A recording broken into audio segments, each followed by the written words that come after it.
Hello, YouTube family. Welcome back to Wainwright Road. Today we're going to tackle my work desk. It used to be brown. I've already painted it white, and today we are going to turn the work surface into a patchwork of pink. Today we're doing the pink desktop. That's all today on Wainwright Road.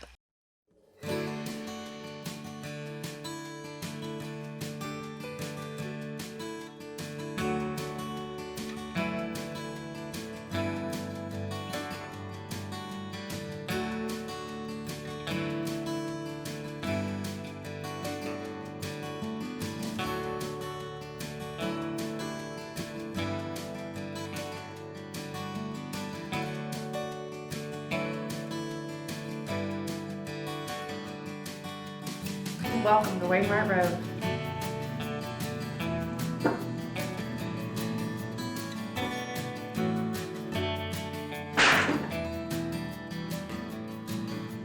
Can't put that on YouTube.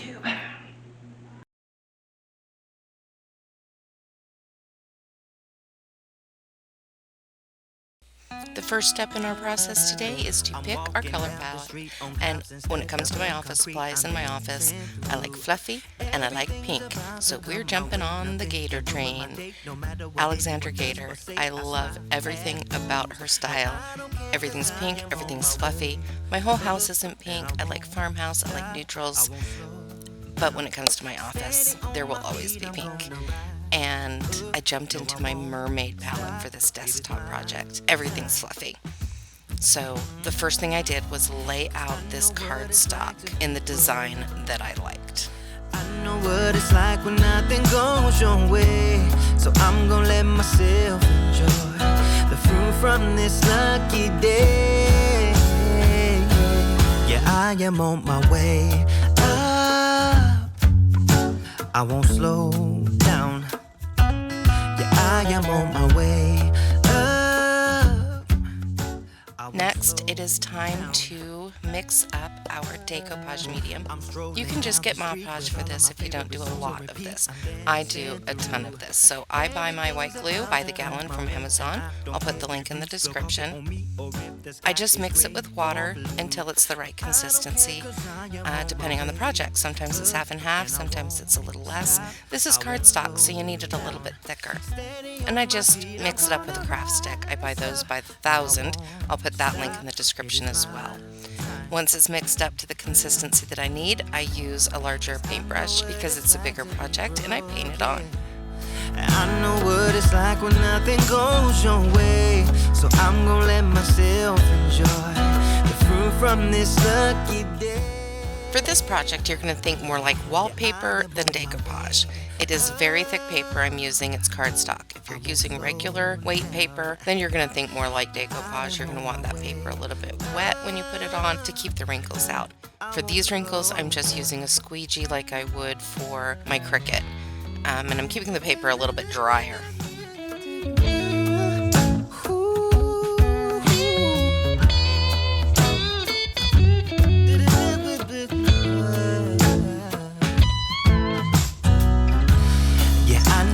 It's like to be broken, and I know what it's like when nothing goes your way, so I'm just gonna let myself enjoy the fruit from this. Another thing to consider is how smooth do you want your work surface.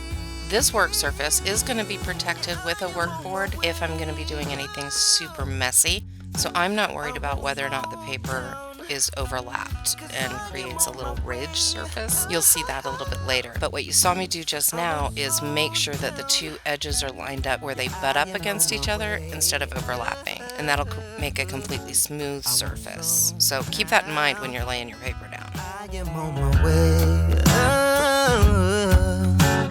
I won't slow down.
After one solid top coat over everything to make sure it's completely covered, I go through with some sandpaper to get those edges nice and smooth. I'm using some rough sandpaper for two reasons. One, this is really thick paper, and some of it is double thick. The other reason is because I want it slightly distressed around the edges. This is an old desk. It's got kind of sloppy paint on it. I did that on purpose when I was painting it white. It was originally this really horrible orange 1920s color that I just really hated. I got this at a yard sale about 20 years ago. Hated it then, hate it now. It was time for a change.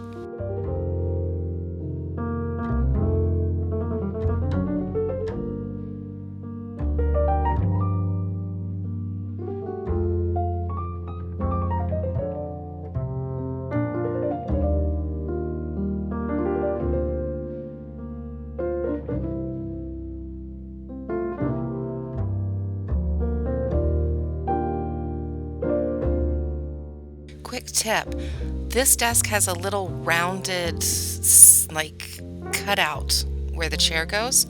I'm using a wood block here to give me a little bit more leverage with the sandpaper, and it really helps me get that curved edge too.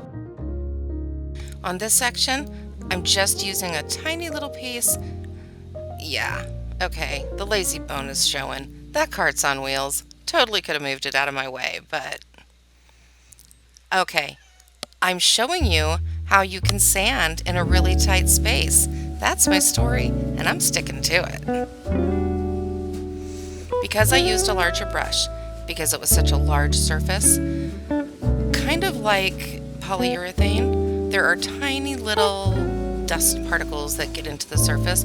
I'm just giving the top a once over to get all of those little, nitty spots, a nice smooth surface before I put the polyurethane on.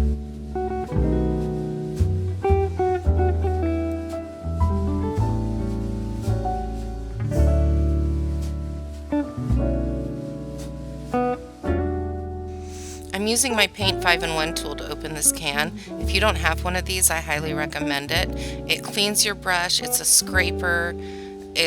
I love that thing. I actually used it to scrape my ceiling. That's why it had that white stuff on the end, but I love it. And here we're putting a matte finish polyurethane on the top of the desk. It does have the Mod Podge over the top, or the Decoupage Medium, but this is going to get some wear and tear on it, and I wanted a more durable finish than that.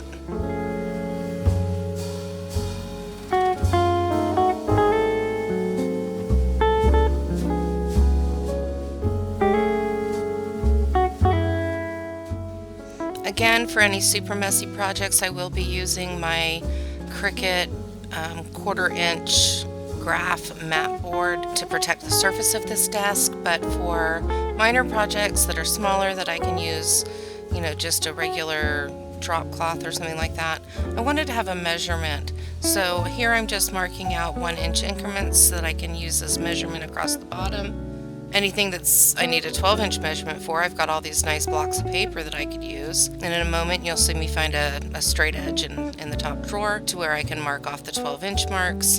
And then we're basically finished. This was a fun project. It really only took me one afternoon, but I did let the polyurethane dry overnight. I think I used polyacrylic, but it might have been the Varathane variety. And here's the finished project staged. This is the first step in a major overhaul of my craft room inspired by DIY Danie.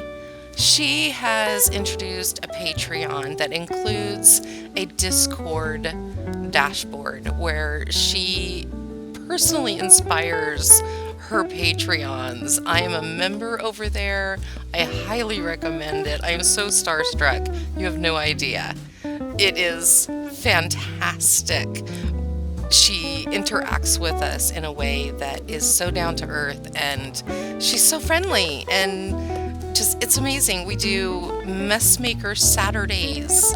When you're at a certain level, you can, visit on a Saturday morning once a month and just craft together. It's like a good old-fashioned, quilting bee, that's international and fun and creative and so inspiring. I have cut holes in my walls and actually finished projects, and here I am back on my channel just, completing projects and completing videos, and my son has moved in, and he's going to be helping to manage things and inspire me here at home and do camera work, and it's going to be so fantastic.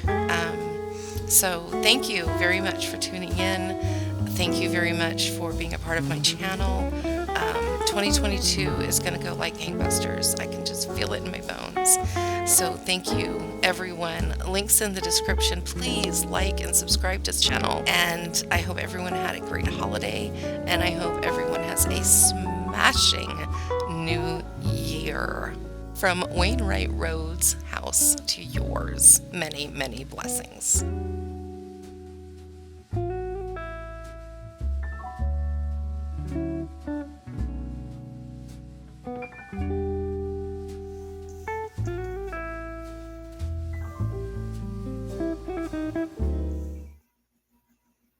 What are you doing, Danie? What did you do? What did you do? What did you do? What did you do? Do you want to come see Mommy? You know, this is why we can't have nice things.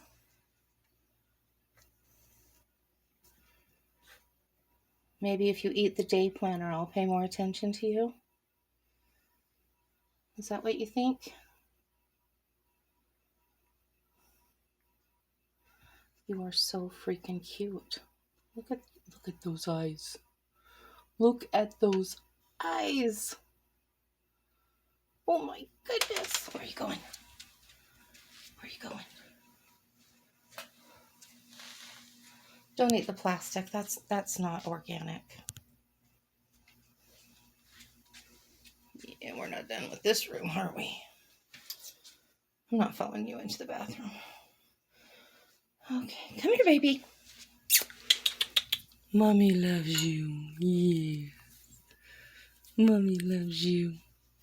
Let's go watch TV. Break time. Mommy hurts.